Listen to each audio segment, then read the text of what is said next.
जब खराब मरद चौहान कौन तहारा के बोली हमर जान जब खराब मरद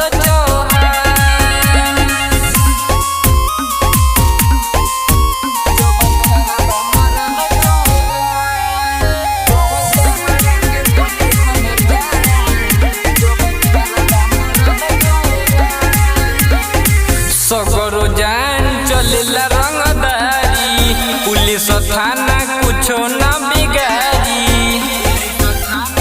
ए सुनो सगरो जान चलेला रंगदारी पुलिस थाना कुछो ना बिगाड़ी।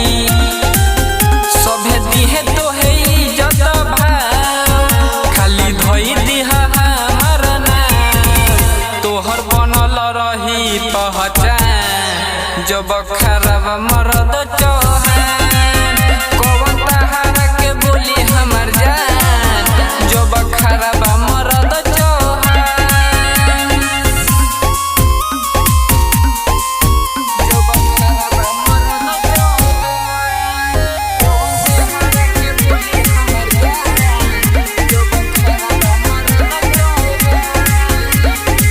हमारा रहते केहू न बोली चले लगी ज्ञान दीने में गोली। ए सुना हमारा रहते केहू न बोली चले लगी ज्ञान दीने में गोली।